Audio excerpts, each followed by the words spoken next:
It always begins the same. She looks at you, but not for who you are. She's looking at who she imagines you could be. Can you feel it? That flicker in her eyes, hope, or maybe it's hunger. You think she sees you, but she doesn't. She's measuring you, scanning you, like a blank canvas, waiting to turn you into her own creation. But here's the kicker. That creation, it's not really you. It never was. Carl Jung warned you about this, not in some motivational speech. No, his warnings were sharp, straight to the point, because this man spent his life peering into the deepest corners of the human mind. Jung devoted himself to studying what he called the unconscious, the part of your mind that operates under the surface, out of your awareness. And what he discovered about women, it's unsettling.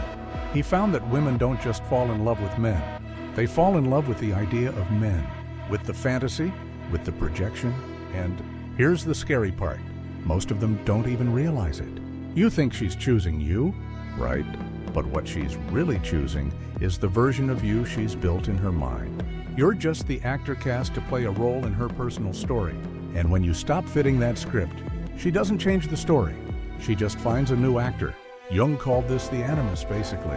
The inner masculine image every woman carries. When the animus is immature, when it's undeveloped, when it's unchecked, it becomes a tyrant. It turns into that silent force that leads women to chase dangerous men and push away good ones. It makes them argue without reason, dominate without wisdom, and moralize without accountability. Jung didn't sugarcoat this. He called it spiritual possession, where a woman is no longer acting from her true self, but from a shadowy version of a man she's projected into existence. And you fall for it because nobody taught you how to see it coming. You confuse being desired with being truly known. You mistake being chosen for being understood. You believe the words when she says you're different, but in reality, you're just the newest face to play a role she's been rehearsing since she was young. And when the fantasy falls apart, when the mask slips, you're left feeling confused, betrayed, humiliated, wondering what went wrong. But here's the thing, you didn't do anything wrong. You just stopped being convincing enough for her story. Jung warned that the only way out of this psychological play is something called individuation. It's the long, tough journey of becoming whole within yourself. And here's the uncomfortable truth. Most men never start that journey. You've been taught to seek approval, to chase validation, to let women decide your worth. And as long as you do that, you'll keep playing the same role. You'll be replaced the moment the audience gets bored. Individuation. It's not glamorous. It's brutal. It's about confronting parts of yourself you've buried, the insecurities, the fears, the weaknesses. It forces you to stop blaming women for not seeing you and start seeing yourself. Because here's what Jung understood that most men will never grasp. You don't become a man by being chosen. You become a man by choosing yourself. You don't earn your worth through her affection. You earn it by standing alone, fully awake, fully responsible, fully alive. A man who has faced his own unconscious can't be fooled by projection. He isn't a puppet in someone else's fantasy anymore. He is the creator of his own reality. Jung noticed the tragic reality for most modern men wasn't rejection. It was their willingness to bend themselves into whatever shape they thought would be accepted. You call it compromise, partnership, love. Jung called it self-betrayal. He warned that men who ignore their own growth become slaves to feminine projection. They twist themselves into whatever shape is needed, forgetting who they were before they put on the mask. And women, they sense this. Oh, they sense it more than you could ever guess. The very things you think will make her love you: obedience, predictability, availability are the very reasons she starts to lose attraction. Why? Because the feminine instinct, Jung taught, isn't drawn to comfort. It's drawn to mystery, to risk, to the man she can't fully define or control. The moment you make yourself fully known, with no boundaries, no strength, you don't become more lovable. You become invisible, disposably, replaceable. And yet here's the paradox that keeps so many men stuck. You fear being alone more than you fear being fake. You'd rather lose yourself than lose her. You'd rather play a role than face the fear of standing alone. But Jung taught that until you embrace that solitude, you'll never be free. He said individuation is a path for the brave, the ones who are willing to die before they die, to let go of the false versions of themselves, so something real can emerge. But here's the truth, no one will say. Individuation is lonely, terrifyingly lonely. Because as you walk down this path, you start seeing things you can't unsee. You start recognizing the games people play, the masks they wear, the lies they tell themselves to feel safe. And when you try to talk about it, they mock you. They call you cold, arrogant, too serious. They accuse you of being the problem, but you're not the problem. You're the mirror, and people hate mirrors when they show them truths they don't want to face. Jung knew this well. He spent years working with people terrified of confronting their own shadow, the dark, ignored parts of themselves they refused to acknowledge. And women, Jung warned, are often raised in ways that reward them for avoiding that confrontation. They're told they're pure, emotional, intuitive, complete as they are. But Jung didn't buy it. He wrote that the greatest danger for women is their unconscious animus, the voice inside them that speaks with false certainty, false authority, and a false sense of moral superiority. Jung said that if a woman doesn't confront and integrate this inner masculine force, she becomes a prisoner to it, projecting it onto every man she meets. She ends up blaming them for the war inside herself. And there you are, thinking you're her savior, thinking if you love her enough, prove yourself enough, perform well enough, she'll finally choose you for you. But that's not how projection works. Jung said projection is a thief. It steals the truth and replaces it with illusion. And until both men and women wake up from this illusion, they're trapped in the same destructive cycle. But here's the twist. The woman who once saw you as her hero, she might one day see you as her enemy. Not because you changed, but because you failed to play the role she imagined for you, and she won't even know she's doing it. Jung called this psychological betrayal inevitable when neither person takes responsibility for their own inner world. You didn't lie to her. You didn't betray her. You simply didn't live up to the myth she created in her unconscious mind. You were never that man to begin with, and that's why she resents you. Not for your flaws, but for failing to live up to the myth she never told you you were hired to play. Jung once said, "People will do anything, no matter how absurd, to avoid facing their own souls." Nowhere is this more true than in romantic relationships. Men and women both enter these relationships not as complete individuals, but as walking projections carrying their unresolved issues, unmet needs, and fears into the arms of another person they barely understand. You call it love. Jung called it possession. And just like a man under hypnosis, you walk right into the trap, thinking this time will be different. But it never is, because you haven't asked yourself the scariest question a man can ask. What if I'm the one responsible for this pattern? You want to blame women? You want to call them manipulative, shallow, deceptive? But Jung would look you in the eye and ask, and why did you let yourself be chosen by that woman in the first place? You see, the man who refuses to confront his own inner world, the feminine side of himself, is doomed to be a slave to hers. You're not a victim. You're a volunteer. You chose to play the fool. You chose to be the actor in her private myth. Why? Because confronting your own emptiness was far scarier than playing a part in someone else's fantasy. And here's where most of you will stop listening. This is where the comfort ends and the real work begins. Jung didn't hand out easy solutions. He didn't give you 3 steps to become an alpha male. No, he handed you the brutal, lifelong task of self-confrontation, of sitting alone in the silence of your own mind until the illusions you've built around yourself start to crack. That voice in your head that tells you you're nothing without her. It will fight for its life. It will scream that you need her, that you're incomplete without her, that no man can survive without feminine validation. But Jung's work whispers something much more dangerous. It whispers that the man who can stand without her, without approval, without applause, is the man who is finally free. Free from projections, free from performances, free from living as someone else's idea of a man. And when you reach that place, you don't become cold, you don't become distant, you become real. You become fully rooted, alive in your own skin. And here's the paradox. When you reach that point, when you no longer need her, women will feel more drawn to you, not because you need them, but because you don't. And here's the thing. You'll smile, not because you're heartless, but because you understand.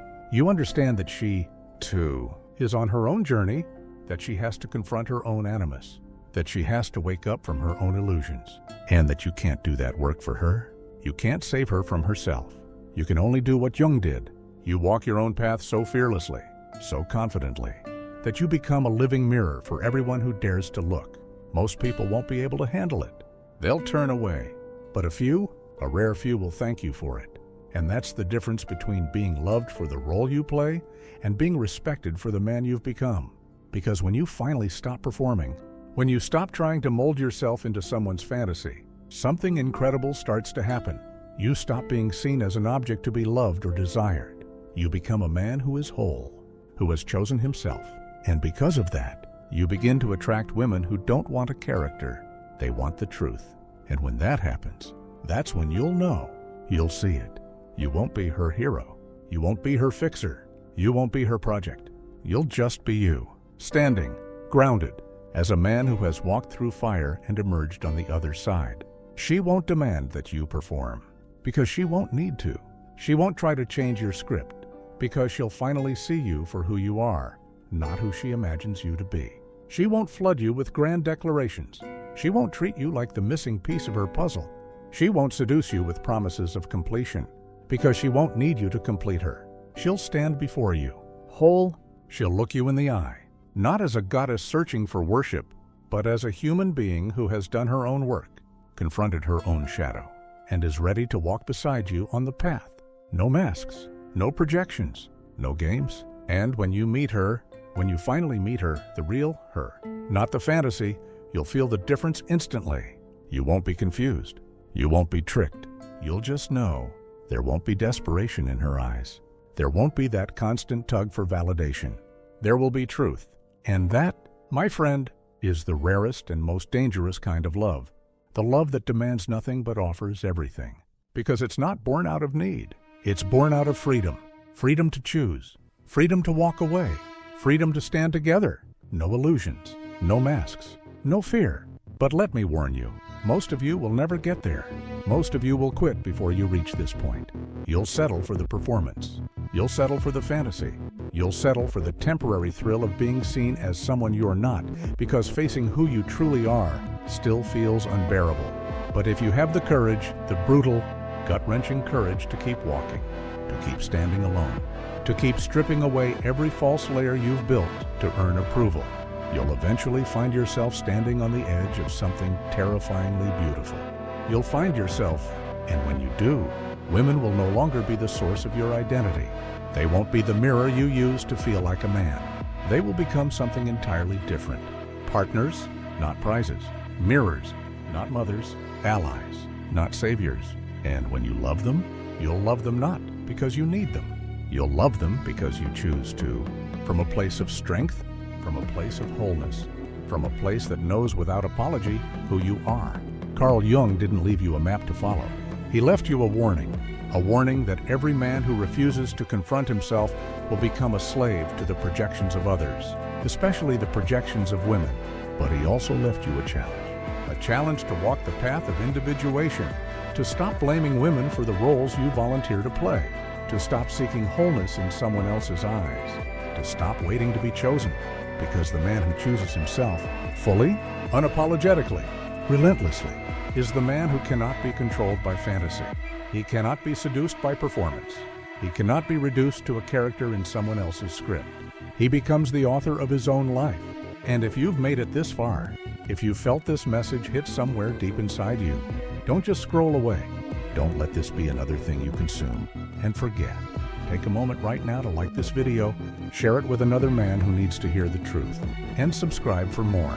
Your support isn't just for us. It's for the next man who's still living in the illusion, waiting to be set free. Help us spread this message. Help us wake up the world one man at a time. Because here's the truth that most people won't tell you. The path to becoming a man isn't easy. It's not filled with the usual how-to guides or life hacks. It's messy, it's uncomfortable, and it will make you confront everything you've been avoiding. But once you start walking it, once you start choosing yourself, you begin to see the world in a completely new light. You begin to realize that the very thing you've been searching for, the love, the validation, the respect was always meant to come from within, not from someone else. And once you have that, nothing can ever take it away from you. You won't be afraid of being alone. You won't fear rejection. You won't feel incomplete anymore, because you'll finally know the truth. you are already whole. You are already enough. You don't need to perform. You don't need to chase approval. You don't need to wear a mask. You just need to be you authentically, unapologetically, and fully alive. And when you reach that place, you'll attract the kind of women who see you for who you are, not for who they want you to be. They won't try to change you, mold you, or fit you into some pre-made idea of what a man should be. They'll accept you, flaws and all, and stand by your side as an equal, a partner, someone who understands that love isn't about needing each other to fill a void. It's about choosing to walk together as two whole individuals, sharing a life, not a fantasy. But that's a rare thing, and it requires a level of self-awareness and strength that most men never reach. Most men will choose the easy path. They'll continue to chase after validation, to bend themselves into whatever shape they think a woman wants them to be. They'll perform, they'll pretend, and they'll wonder why they're still unfulfilled. But you'll be different, because you won't settle for that. You'll choose to be real, even when it's uncomfortable, even when it's hard, because you know that being real is the only way to live a truly fulfilling life. So, here's the question you need to ask yourself. Are you ready to stop playing the role? Are you ready to stop pretending? To stop performing for someone else's approval? Are you ready to choose yourself, fully and completely? Because until you do, you'll remain trapped in the cycle of projection. You'll keep playing the part that everyone else expects you to play, and you'll never truly find freedom. But once you take that step, once you embrace the truth of who you are, something amazing happens. You'll realize that you no longer need anyone's approval. You no longer need to perform. You no longer need to prove anything. You just need to be, and in that moment, when you truly embrace yourself, you'll become the kind of man that women can't help but respect, because they don't want a man who's performing. They want a man who's real, who's grounded, who's whole. And when you become that man, everything changes, not just for you, but for the women who cross your path. They'll see you not as a fantasy, but as someone who is strong, independent, and fully alive. And that is the most powerful thing you can ever become. So, here's what you need to do. Take a deep breath, step back, and ask yourself, who am I really? Not who I've been told to be, not who I've been pretending to be, but who am I at my core? When you can answer that question, when you can stand fully in your own truth, you'll find the power and freedom you've been searching for all along. The real you, the man who chooses himself, who stands alone, who doesn't need approval, will always be more attractive than any mask you could ever wear. So stop performing, stop pretending, stop living in someone else's fantasy, and start living as the man you were meant to be. Because once you do, you'll finally understand what it means to be truly free. And when that moment comes, that's when you'll know. You won't need anyone to tell you who you are. You won't need anyone to validate you. You'll just know. And that, my friend, is the beginning of a new chapter. A chapter where you write your own story. And no one, no woman, no society, no expectation can ever take that away from you.